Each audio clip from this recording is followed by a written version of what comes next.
The emperor, after a long silence, commented on the beautiful management of the vessel.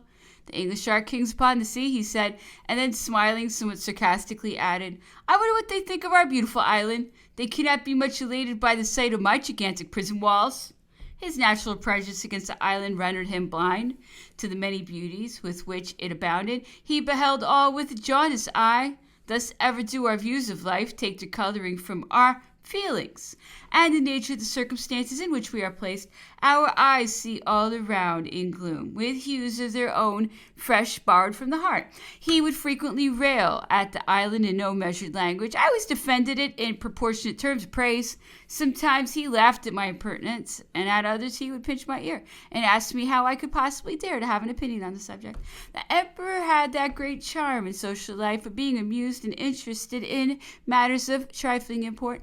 It seems to me to be an attribute of his countrymen, from which no doubt they derived that vivacity and talent de societe generally possessed by them, but which, from our inherent reserve and national shyness, would sit awkwardly on us English.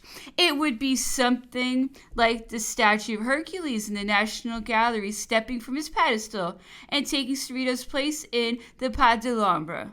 Napoleon was very fond of extracting from me my little store of knowledge, acquired from, I fear, rather desultory reading.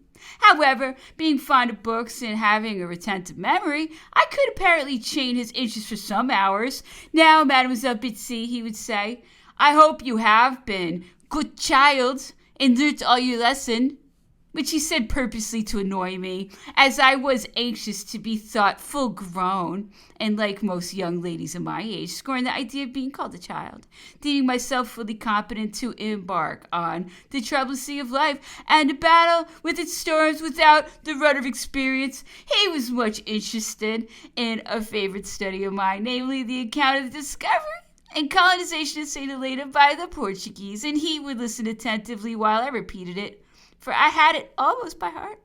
My young brother Alexander had a pet goat, of which he was very fond, and the animal used to draw him about in a little carriage. One day Napoleon had given him a little box made by Pierron, full of bonbons.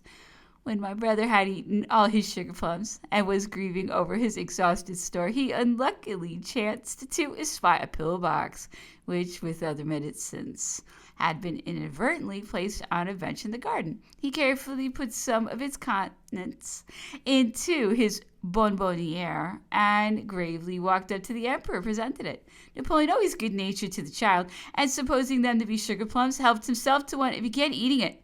I need not say how soon it was ejected, and what coughing and nausea ensued when my little brother's mischievous trick was divulged, and it was found that pills of a very unpalatable nature had been offered to and swallowed by the emperor. The poor little fellow got soundly whipped by my father, to whom his naughty conduct had been made known by Las Casas, who witnessed the joke and immediately reported it. He knew my father to be too severe a disciplinarian to overlook even a trifling fault. My father had been suffering from a very violent attack of gout, which prevented his riding to Longwood, as was his daily habit. When he saw Napoleon after his recovery, the emperor began laughing at him and told him if he sat a shorter time after dinner, he would have fewer attacks of gout. He asked him what remedies he had resorted to be cured. My father replied he had taken eau medicinale, upon which Napoleon laughingly remarked, had he drank more pure water and less wine, he might have dispensed with the eau medicinale. He told him he was too young to